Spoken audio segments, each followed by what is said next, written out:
Hi hello friends, ఎలా ఉన్నారు అందరూ? నేను నస్రీన్ ఖాన్. మనం ఈ కొత్త ఎపిసోడ్లో మాట్లాడుకోబోయే రచయిత్రి కవయిత్రి జూపాక సుభద్ర. ఈమె ప్రస్తుతం రాష్ట్ర ప్రభుత్వ సచివాలయంలో అదనపు కార్యదర్శిగా బాధ్యతలు నిర్వర్తిస్తున్నారు. ఎంఏ నేషనల్ ఎలిజిబిలిటీ టెస్ట్లను పూర్తి చేశారు సుభద్ర. పంచాయతీరాజ్లో దళిత మహిళల పాలన అనే అంశంపై పరిశోధన చేశారు. ఇక జూపాక సుభద్ర సామాజిక సాహిత్యంలోకి వెళ్ళబోయే ముందు ఒక్కసారి ఈ వీడియోను లైక్ చేయండి. అలాగే కొత్తగా సామాజిక ఛానల్ను చూస్తున్న వారైతే సబ్స్క్రైబ్ చేసుకుని పక్కనున్న బెల్ సింబల్ను ప్రెస్ చేయండి. ఫ్యూచర్లో నేను చేసే వీడియోలు మీకు తేలికగా కనిపిస్తాయి. అలాగే మీ అభిప్రాయాన్ని కమెంట్ రూపంలో మాతో పంచుకుని మీ మిత్రులకు షేర్ చేయడం మరవకండి.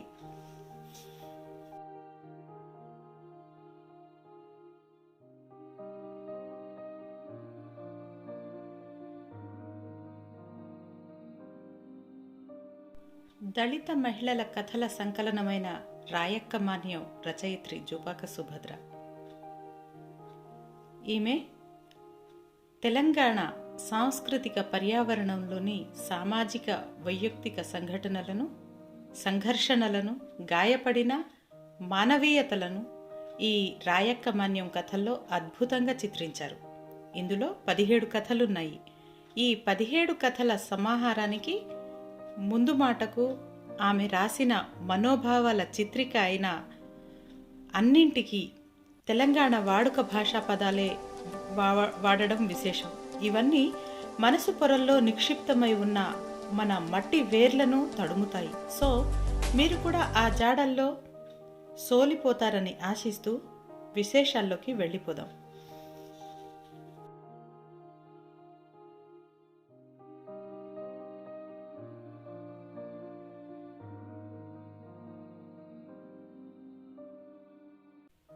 రచయిత్రి మనసులో మాట సెల అనే శీర్షికతో.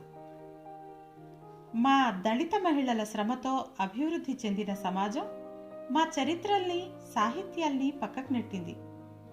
మా కోసం చరిత్రలో, సాహిత్యాల్లో ఒక్క అక్షరం కూడా కేటాయింపబడని అణచివేతలకు గురైన దృశ్యం మాది. మా పని పాట, ఆట మాట, తిండి తిప్పలు అన్నీ మెయిన్ స్ట్రీమ్ చరిత్రల కావలనే పరిమళించినాయి. చరిత్రలో గెలిచినోళ్ల పక్షాన్నే సామాజిక, సాహిత్య చరిత్రలు రికార్డయ్యాయి. ఓడింపబడినోళ్ల చరిత్రల్ని, సాహిత్యాల్ని, కళల్ని, సాంస్కృతిక, సామాజిక న్యాయ ప్రతిఘటనల్ని అన్నింటినీ అనగదొక్కిండ్రు. భారత రామాయణాలు, భాగవతాలు చేసిందంతా ఇవే. అబద్ధపు చరిత్రల్ని సమాజం ముందుంచిండ్రు. ఇవన్నీ కళల్ని ఆక్రమించుకున్న కులాలు చేసిన పని. ఇవి మానవీయ కోణాలను ఆవిష్కరించడం కాకుండా యుద్ధ తంత్రాలుగా నడిచినాయి. ఉత్పత్తి సంబంధాలు కనిపించవు. భాష కూడా పడికట్టుగా, మడుగులా, అసూర్యం పశ్యగా ఉండిపోయింది. వీటినే సాహిత్యాలుగా ప్రచారం చేసిండ్రు. దళిత మహిళా సాహిత్యాల్ని కుక్కముట్టిన కుండగా ఆవల విసిరేసి, దయ్యం పియ్యండుకుంటేంది, డక్కల్ది పాశమండుకుంటేంది అనే క్రూర సాంస్కృతిక విలువల్ని కనబర్చిన ఆధిపత్య సాహిత్య శాస్త్రాలు గత 60 ఏండ్ల నుంచి తెలుగు సాహిత్యాన్ని ఆక్రమించుకున్న సీమాంధ్ర అగ్రకులాలు తెలంగాణ దళిత సాహిత్యాల్ని తొక్కేసినాయి. తెలుగు గడ్డ మీద అనేక విముక్తి పోరాటాలు జరిగినాయి. కమ్యూనిస్టు, విప్లవ, దళిత స్త్రీల ఉద్యమాల్లో, తెలంగాణ ఉద్యమాల్లో మా దళిత మహిళల పాత్ర ప్రధానమైంది. ప్రజల విముక్తిని వాగ్దానం చేసిన ప్రతి సామాజిక ఉద్యమం మా మహిళల భాగస్వామ్యాల పట్ల, సమస్యల పట్ల మనువాద అంటరానితనాల్నే పాటించి ఆమడ దూరంగా ఉంచినాయి. మా చరిత్రల్ని, సాహిత్యాల్ని వెలికి తీయాలంటే ఇంకా గనులు తవ్వి గాలించాల్సిన దుస్థితే. కుల అణిచివేతల్ని ప్రశ్నించిన దళితోద్యమ సాహిత్యం, జెండర్ అణిచివేతల్ని ఎదిరించిన కోస్తాంధ్ర స్త్రీవాద సాహిత్యం, దళిత మహిళల అస్తిత్వాల పట్ల హిందూ కులవాద అవాచ్యాల్నే కొనసాగించినాయి. దళితులంటే దళిత మగవాళ్లను, స్త్రీలంటే అగ్రకులాల స్త్రీలను ప్రాతిపదికగా తీసుకుని ఈ రెంటి అస్తిత్వాల మధ్య దళిత కులాల మహిళల అస్తిత్వాల్ని అదృశ్యం చేయడం జరిగింది. అది ఇంకా కొనసాగుతుంది. తెలుగు నేల మీదొచ్చిన బలమైన దళితోద్యమాలు తమ సమూహంలోని జెండర్ అస్తిత్వ కోణాల్ని, పీడనల్ని, జీవితాల్ని, అనుభవాల్ని, విముక్తిని గుర్తించి చేయందించే బాధ్యతను విస్మరించి క్రూరంగా దొర్సాండ్ల గుంపులోకి తోసేసి దళిత మహిళలకు తీరని అన్యాయం చేసినాయి. తెలుగు సాహిత్య చరిత్రలో దళిత మహిళను నాయికగా సాహితీకరించింది తొలి ఆధునిక మహాకవి విశ్వనరుడు జాషువా.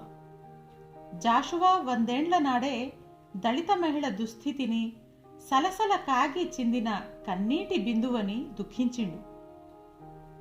దళిత మహిళకు మనిషిగా కనీస అవసరాలైన తిండి, గుడ్డ, నీడలేని పేదరికం దాని కారణభూతాల్ని, ఎవడారగించు అమృత భోజనంబున కలిసెనో ఈ లేమగంజి బువ్వ, ఎవడు వాసము సేయు శృంగార సౌధాన మునిగెనో ఇన్నారి పూరి గుడిసె, ఎవడపహరించే ఏమయ్యన్ ఈమె సుఖం అని చాలా గొప్పగా మానవీయ కోణంగా దళిత మహిళ బతుకు చిత్రాన్ని జాషువా 1930ల నాడే తన అనాథ కావ్యంలో కనబర్చిన చైతన్యాల్ని, బాధ్యతల్ని దళిత సాహిత్యోద్యమం అందుకోలేకపోయింది.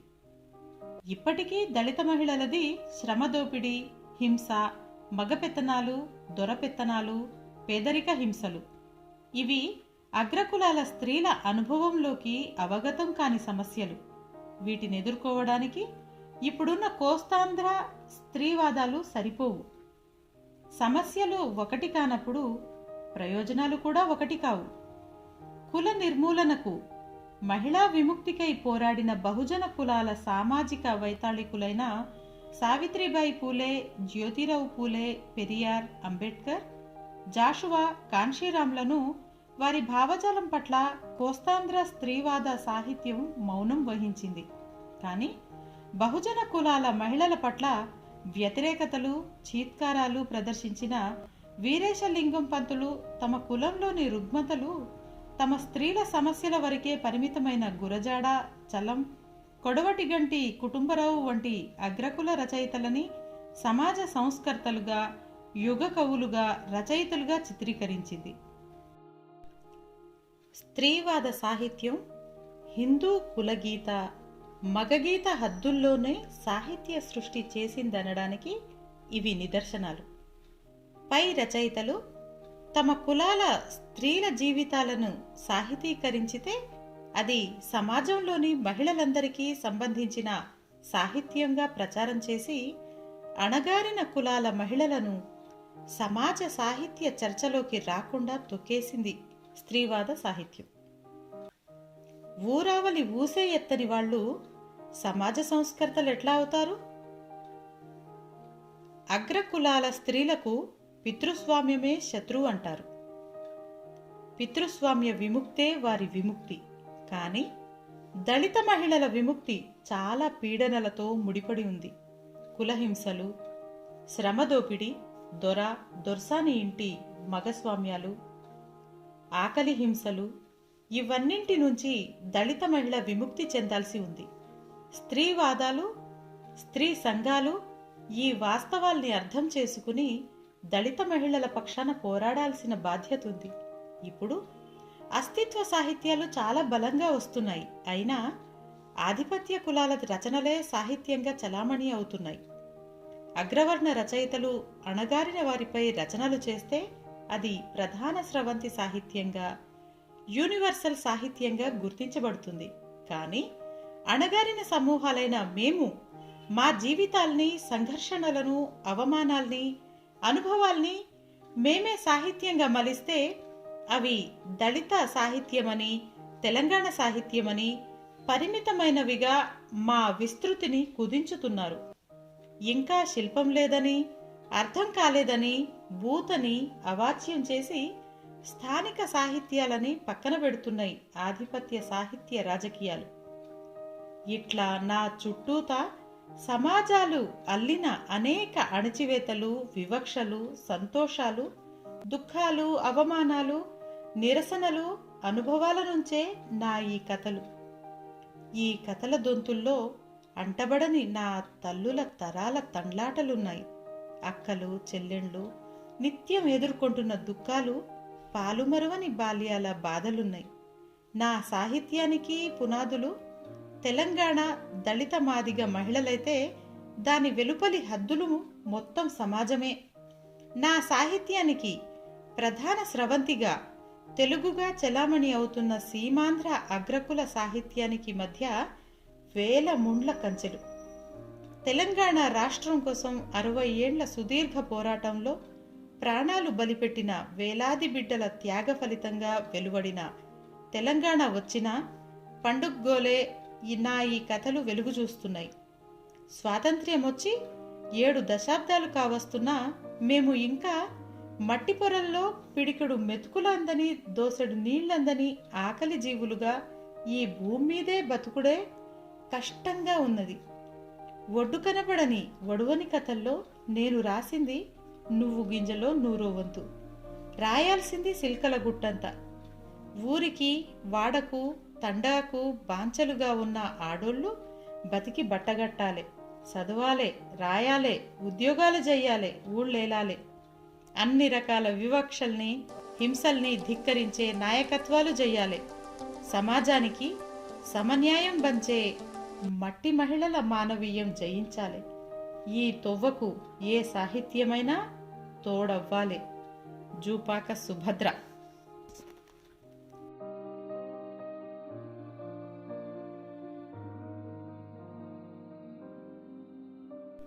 జూపాక సుభద్ర 2014లో రాయక్కమాన్యం కథల సంకలనాన్ని తీసుకొచ్చారు. అంతకుముందు అంటే 2009లో అయ్యయ్యో దమ్మక్క పేరుతో కవితా సంపుటి వెలువరించారు.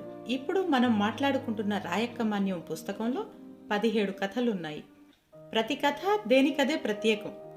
దళిత మహిళల జీవితాల్లో నెలకొని ఉన్న సంఘర్షణలు ప్రతి కథలోనూ మనకు దర్శనమిస్తాయి. కానీ ప్రతి కథ దేనికదే భిన్నంగా ఉంటుంది. ఇందులో పాత్రలు పలికే ప్రతి మాట తెలంగాణ గ్రామాల్లో వినిపించే సాదా సీదా మాట. పుస్తకంలోని ముందు మాట నుంచి మొదలుకుని కథల దాకా రచయిత్రి ఇదే పంథాను అనుసరించారు. పుస్తకం మొదటి పేజీ నుంచి శీర్షికలలో ఆ ప్రయోగం భలే అబ్బురపరుస్తుంటుంది. అంకితం అనే పదానికి ప్రత్యామ్నాయంగా ఇచ్చుకోలు, జ్ఞాపకాలకు బదులుగా మతిలా, ధన్యవాదాలు చెప్పుకునే చోట శనార్థులు, ముందు బాటగా రాసుకున్న వ్యాసానికి సెల అనే శీర్షికలు పెట్టారు.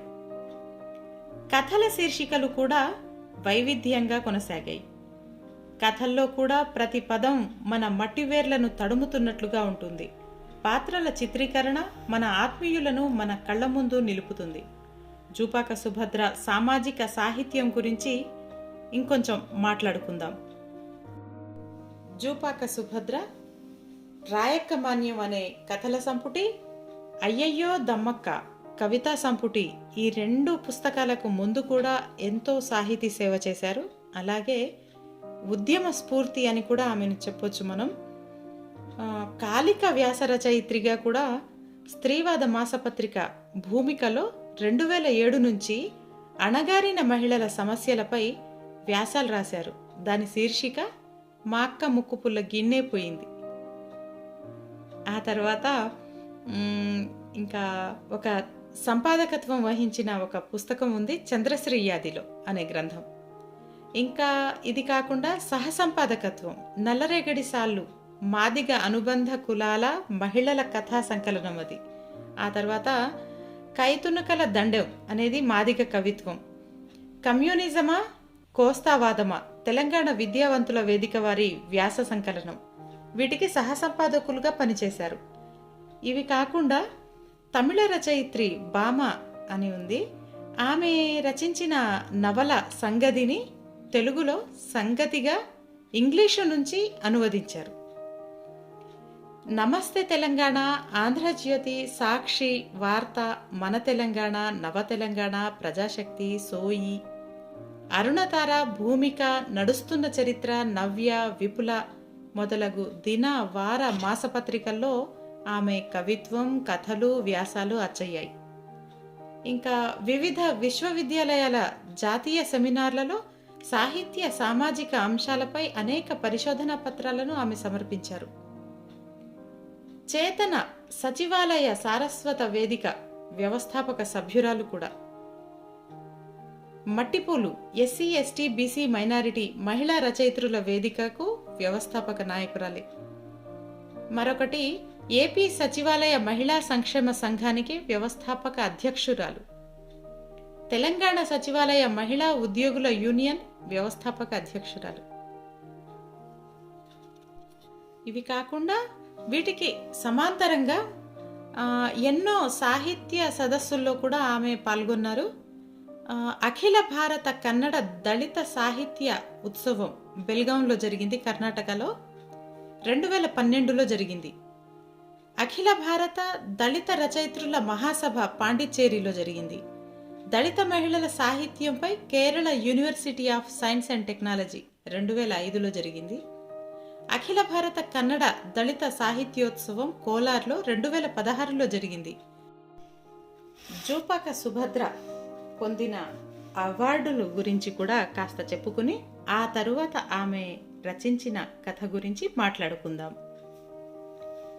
2006లో మైత్రేయ కళా సమితి కథా పురస్కారం, 2007లో ఏపీ అధికార భాషా సంఘం అవార్డు, 2007లోనే జీవీఆర్ కల్చరల్ ఫౌండేషన్ అవార్డు, 2011లో తెలుగు విశ్వవిద్యాలయం ఉత్తమ కవయిత్రి పురస్కారం, 2009లో డాక్టర్ సుశీలా నారాయణ రెడ్డి ట్రస్ట్ కవిత్వం అవార్డు, 2013లో నోముల కథా పురస్కారం, 2013లో దామోదరం సంజీవయ్య సాహితీ పురస్కారం, అదే 2013లో దళిత్ మిత్ర్ ధనాజీరావు ఘోడేజ్కర్ ట్రస్ట్ మహారాష్ట్ర వారి సమాజ్ భూషణ్ పురస్కారం, 2014లో సోమనాథ కళాపీఠం వారి సామాజిక శోధన పురస్కారం, 2014లోనే నందివాడ శ్యామల సహృదయ సాహితీ పురస్కారం, 2014లోనే సామాన్య కిరణ్ ట్రస్ట్ వారి డాక్టర్ బోయ జంగయ్య చేతనా పురస్కారం, 2015లో రంగినేని ఎల్లమ్మ సాహిత్య పురస్కారం, అమృతలత అపురూప అవార్డు, తెలంగాణ మహిళా శక్తి పురస్కారం, డాక్టర్ కవిత స్మారక పురస్కారం కడపలో, 2016లో Laadli media special award, Telugu university సాహిత్య ప్రతిభా పురస్కారం, 2017లో తెలంగాణ రాష్ట్రావతరణ ఉత్సవాల్లో ప్రభుత్వ రాష్ట్ర స్థాయి సాహితీ పురస్కారం, doctor BR Ambedkar national award Dalit open university of India, 2018లో Eshwaribai memorial award, Venkata Subbu award, Kaloji award, 2019లో కళా సృజన అవార్డ్, పద్మశ్రీ పూలగుత్తి నరసవ్వ స్మారక అవార్డు, తెలుగు యూనివర్సిటీ ఉత్తమ గ్రంథ రచయిత్రి అవార్డు కూడా 2019లో లభించింది. ఇక మనం రాయక్క మాన్యం కథల్లోకి వెళదాం.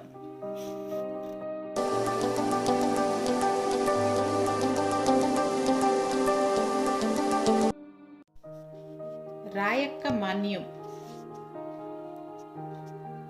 2 గాడిదల మీద సామానేసుకుని తోలుకుంటా జోలెకట్టుల పిల్లను పెట్టుకుని దామరంచపల్లెకు నడిచొచ్చే డక్కలి రాయక్కను, ఆమె పెనిమిటి సెయ్యి పట్టుకుని నడిసే కొడుకును చూసి, రాయక్క ఎప్పుడు బయలుదేరిండ్రు, ఇదేనా రాకట?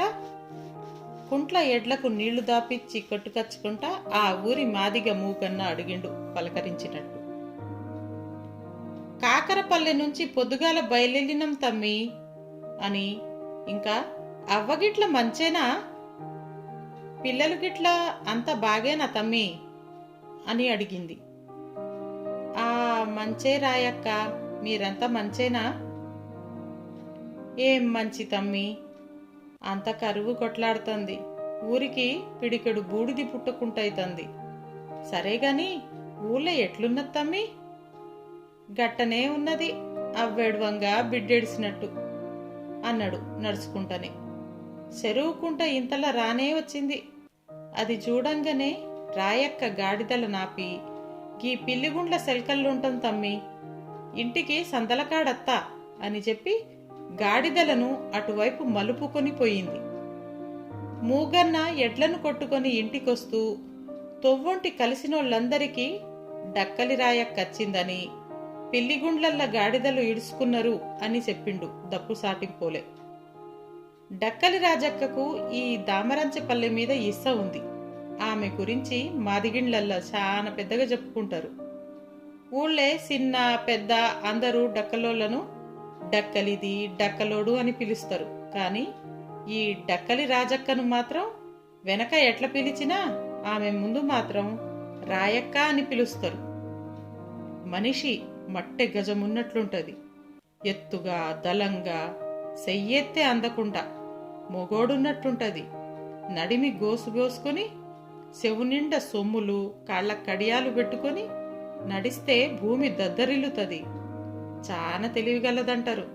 పంచాదిల కూసుంటే ఏ పెద్ద మొగోడు కూడా పనికిరాడు. డక్కలి పనంతా చేస్తుంది. కుల పంచాదులు తెంపుతుంది. ఊళ్ళే అందరితోని, ముఖ్యంగా మాదిగోళ్లతోని మంచి మాటుంచుకుంటది. కడుపుల మెదిలేటట్టు మాట్లాడుతుంది. పటమేసి కులం కథ చెప్తుంది. పెద్ద మాదిగింటికి పోయి కులం మంచి చెడ్డలు అరుచుకుంటది. ఎవరికన్నా పానం బాగలేకుంటే తాయిత కడుతుంది. పంటలప్పుడొచ్చి ఇంటికో వరికట్ట, ఒక కుంచెడు వడ్లు మాదిగిండ్లల్లో వసూలు చేసుకుంటది. పంటలు లేనప్పుడు షికారుకు పోయి కంచుపిట్టల్ని పక్షుల్ని కొట్టుకొత్తది. ఇట్లాంటి రాజక్క ఒక మన్నెపైనం చేసుకున్నది. ఆమె రూపు చూసి చాలా మంది మోజుపడ్డా మంత్రాలత్తయ్యని భయపడి ముందుకు రాలే. ఇక మాదిగోళ్ళు కూడా మంత్రాల భయం కొంత, డొక్కల్ల బుట్టిన డక్కలోళ్లతోని కంచం పొత్తే గాని మంచం పొత్తు లేదు అనేటి కులకట్టడి కొంత పనిచేసి దూరం పోయిండ్రు. ఆమె కులంలా ఆమెకు సరిజోడు మనిషే దొరకలేదు. డక్కలోళ్ళు ఊర్లు తిరుగుతారు గాని ఏ ఊరు పడితే ఆ ఊరు తిరగరు. ఇస్స మీదొచ్చిన ఊర్లల్లోనే తిరుగుతారు. మాదిగోళ్ళు ఇచ్చే మాన్యం గింజలు కొలుసుకుని రోజువారీ తిండి అడుక్కుని పటమేసి జాంబ పురాణం చెప్పి పైసలు తీసుకోవాలి. వాళ్లకు భూములు జాగలు ఉండొద్దు, వ్యవసాయం చెయ్యొద్దు. ఇది డక్కలి కులం రీతి రివాజు. అట్లా రాజక్కకు కుటుంబం ఊళ్ళు తిరిగే క్రమంలోన ఒక మన్నెపతన్ని ఇష్టపడి పెళ్లి చేసుకుని వెళ్ళిపోయి మళ్ళా తల్లిదండ్రుల దగ్గరికొచ్చింది. తండ్రి ఆమె పెనిమిటిని ఉద్దేశించి, బిడ్డా, మంచో సెడో మీ ఇద్దరు నచ్చుకున్నారు, ఏదైతే అదైతది.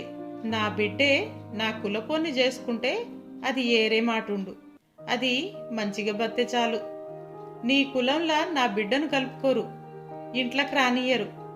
పెద్ద కొట్లాటలు దంపులాటలు గట్ల బతకలేదు. నువ్వే నా బిడ్డతో నుండు. నా బిడ్డను ఆగంగా ఇడిసిపెట్టకు. బతుకు తెరువు లేదని అనుకోకు. నాకున్న 40 ఊళ్ళల్లా సగం పంచిత్తా, ఆటితోని సల్లంగా బతుకుండ్రి అని రాజక్కకు కట్నంగా 20 ఊర్లు ఇస్స అంటే హక్కుగా వచ్చే భాగం పంచి ఇచ్చిండ్రు. అట్లా ఊళ్ళు పంచి ఇస్తూ ఇంకా మాదిగింట్లకు పోయి అడుక్కునే హక్కు, వాళ్ళ పంచాదులు చెడాలు తెంపే హక్కు వాళ్ళు పెట్టుకుంటే అన్ని కులంలో నీరేసే పెద్ద మనిషి రాజక్కతనం నీకియ్యరు.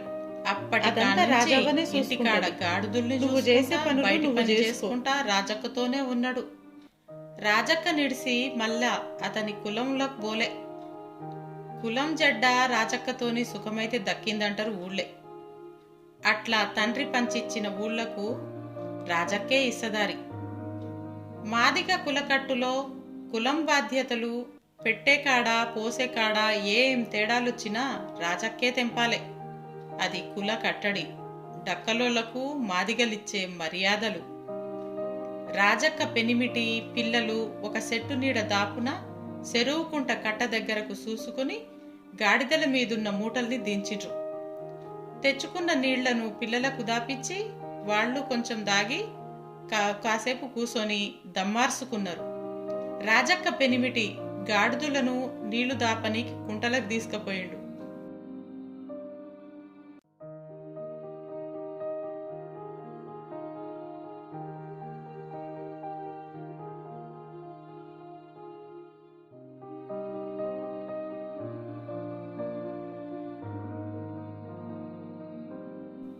రాజక్క సంకల పిల్లను కొడుక్కిచ్చి చెట్టు కింద కూసోబెట్టి గుడిసె కోసం సెత్త, మట్టి పెడ్డలు, రాళ్లు రప్పలేరేసి నేలంతా సాపు చేసింది.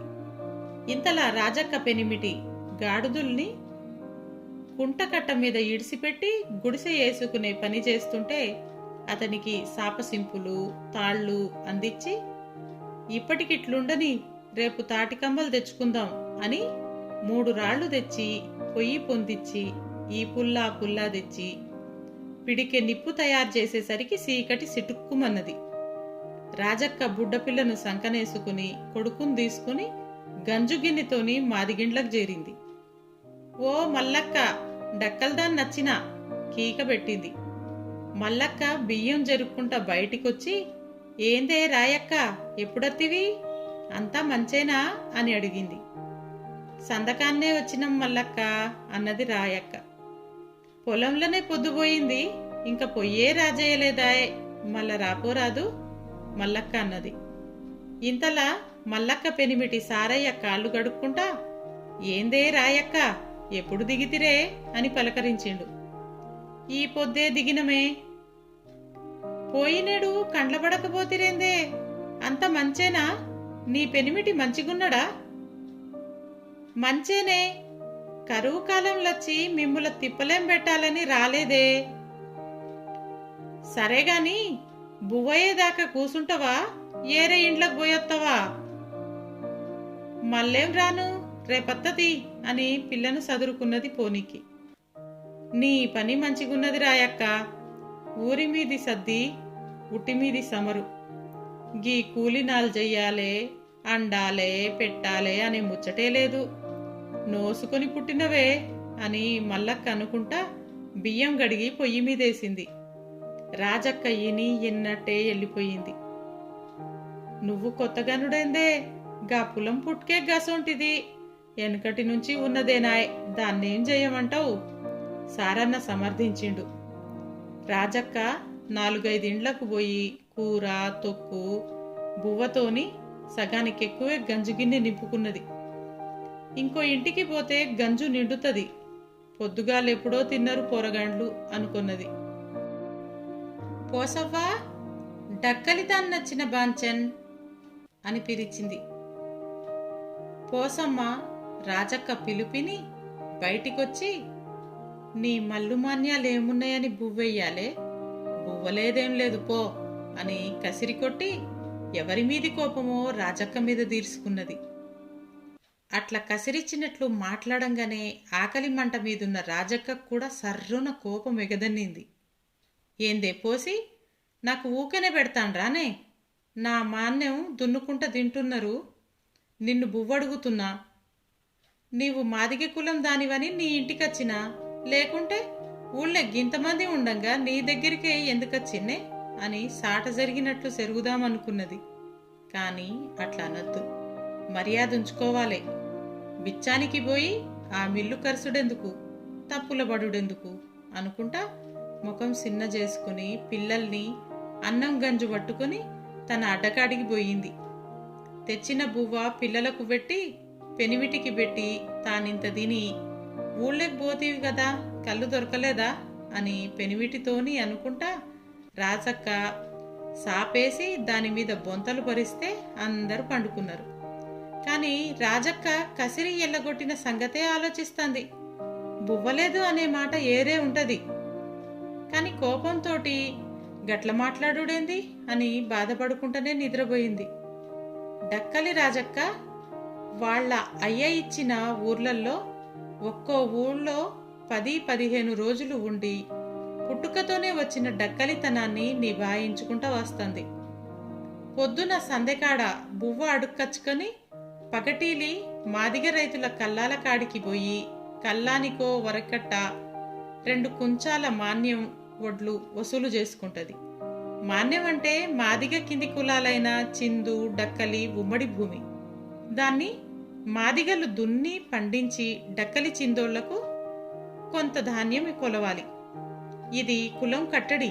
ఎంత కూటికి లేని మాదిగోళ్ళైనా డక్కలి చిందోళ్లకు అన్నం పెట్టాలే. వాళ్ళకు అన్నం పెడితేనే ఊళ్ళో ఉన్నట్లు, లేకుంటే ఊళ్ళో లేనట్లే లెక్క. వాళ్ళకు అన్నం పెట్టకుంటే మాదిగ కులం హక్కులేముండయి. పైగా కులం తప్పుదీసి పంచాదిల పెట్టి దండుగ కట్టిస్తారు. రాజక్క మాదిగోళ్ళు జాంబపురాణం చెప్పమని కోరితే వేరే డక్కలతోని తనే కథ చెప్తది. రాజక్కకు అన్నం పెట్టుడు, జాంబపురాణం చెప్పిచ్చుడు అనేది కులం బాధ్యతగా మాదిగలు భావిస్తే వాటిని పొందే హక్కు రాజక్కకుంటది. రాజక్క పొద్దుగాలనే గాడిదని ఎంటబెట్టుకుని పిల్లను సంకనేసుకుని కల్లాల మీదికి బయలుదేరింది. ఒక్కో కల్లం కాడికి పోయి ఒక వరికట్ట 2 కుంచాల వడ్లు వసూలు చేసుకొని గాడిద మీదేసుకుని ఇదివరకు అన్నమయ్యని పోసక్కోళ్ళ కల్లం కాడికొచ్చింది. ముత్తన్నా అని పిలిచింది పోసక్క పెనిమిటిని. ఏంది, ఏం చెయ్యాలే అని అన్నాడు పోసక్క పెనిమిటి ముత్తన్న. మాన్యం కచ్చిన్నే అన్నా అన్నది రాజక్క. మాన్యమా? మాకు మాన్యం ఎక్కడిదే, నీకు పెట్టా? మాకు మాన్యం లేదేం లేదు పో అన్నాడు గెదిమినట్లు. ముత్తన్న అట్లా అనంగానే రాజక్క కడుపు గట్కుడికినట్లు ఉడికింది. బిడ్డా, నీ సంగతి గిప్పుడు నేనేం చెప్ప. కులంల గుంజి ఊంచి పిత్తే గప్పుడు సక్కగైతవు కొడుక అనుకున్నది. పైకి సరేతీ అని పక్క పొలంకు పోయింది. ఇచ్చిన వడ్లు వరికట్టలు గాడిద మీదేసుకుని వచ్చుకుంటా అన్ని బాధలు ముందేసుకున్నది. తన మొగుడు డక్కలోడైనా మంచిగుండు, నాకీ ఇల్లిల్లు కల్లం కల్లం తిరుగుడు, గోసలు పంచాదుల కథలుండకపోవు. నా సెర గీ మన్నెపోనికి చెప్పినా ఏమి సమజైతది? గా బాధేందో డక్కలోనికే సమజైతది. గీ బిచ్చం బతుకులేంది, కూలినాలికి పోయినా మారాజుగుండు. అట్లా పోవద్దాయే. గీ డక్కలి కులంలో బుట్టి గిన్ని ఏసిడింపుల పడితిని. గీ కులం నాశనం గాను. గీ నీంట్ల పీనుగెల్లా ఎవడు బొందిచ్చిండో ఆని తండ్రికి నా సాడు, ఆని కులంలో నా గలుగులు అని మనసులో బాగా దిట్టుకున్నది.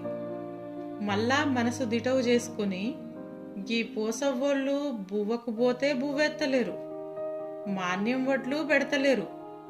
ఏందో పుణ్యానికి పెడతాన్రా, మాన్యం తింటలేరా? ఊళ్ళే పెద్దమాదిగా తనం చేస్తలేరా? గొడ్డు తస్సలు తింటలేరా? ఊళ్ళే ఉంటలేరా? కులపోళ్ళు గారా? గిట్లయితెట్లా? ఊరేం కావాలే, పేరేం కావాలే? ఈ సంగతేందో తేలాలని బాగా పత్తాయించుకున్నది. తెల్లార్లేసి పొద్దు పొడవంగానే పెద్దమాదిగింటికి పోయి సంగతి చెప్పింది రాజక్క. ఆ తొంటముత్తన్నను పిలిపియే పెద్దయ్యా అని ఓ పక్కపొంటి నిలుసున్నది. పెద్దమాదిగా తొంటముత్తన్ని నేను రమ్మంటున్నానని పిలువుపో అని కొడుకుందోలిండు. తొంటముత్తన్న పండ్ల పుల్లేసుకుని తోముకుంటచ్చిండు. రాజక్కను చూడంగానే ఎందుకనే విషయం అర్థమైంది. గోడ కానిచ్చిన నాగలి మీద కూసున్నాడు. ఏంది సంగతి అనుకుంటా. రాజక్క విషయాన్ని తెల్లకిచ్చింది. పెద్దయ్యా, మేము గీ బెచ్చము కొత్తగా అడుగుతలేం. కులం పుట్టిన కానుంచి గీ ఈర్తి ఇట్లనే నడవబట్టే. మీ డొక్కల్లా పుట్టి పెంట మీద కూసోని సిప్పబట్టి మిమ్ములు అడుక్కునేటోళ్ళం, కులపురండాలు చెప్పేటోళ్ళం, మీకు గాలి ధూళి దాకకుండా పద్ధవతి చేసేటోళ్ళం, చెరువుల ముఖం గడిగి ఊరికి బరకతిచ్చేటోళ్ళం. గసొంటి మమ్ముల గీ పొద్దు దూరం పెట్టుడు ఎందుకో తెలవాలే అని గోడ కానుకుని కూసున్నది. వెంటనే పెద్దమాదిగా ముత్తన్న దిక్కు చూసుకుంటా, ఇన్నావురా ముత్తా, డక్కలిరాజు చెప్పిన మాట మాన్యం ఎందుకిత్తలేవురా అన్నాడు పెద్దమాదిగా. ఎందుకు పెట్టాలనే, నేనేమన్నా మాన్యం దున్నుకొని తింటాననా? మనసులున్న మాట బయట పెట్టిండు ముత్తన్న. గదేందిరా గట్లంటావు?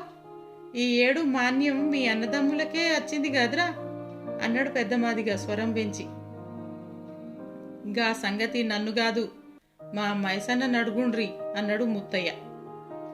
రాయక్క, ఇన్నావు బిడ్డ గది సంగతి. గీ సంగతి నీ పంచాదిల్నే దెగాలే, నువ్వే దెంపాలే. ఈ 3-4 దినాలల్లా అన్నదమ్ముల్ని పంచాదిలకు పిలువు అని ముగించిండు పెద్దమాదిగా. డక్కలి రాజక్క 3-4 దినాలల్లా జరిగే పంచాది కోసం ఆ అన్నదమ్ముల లెక్కలు ఎట్లున్నాయో, అన్న తమ్ముణ్ణెందుకు మాన్యంను దున్ననిత్తలేడో అని, వాళ్ల నడుమ ఏం జరుగుతుందోనని, ఏం కైలాట్కాలు నడుస్తున్నాయని తెలుసుకునేదానికి ఆ 2 కుటుంబాలతోని వేర్వేరుగా మాట్లాడింది. వాళ్ల మతలబులు రాబట్టింది.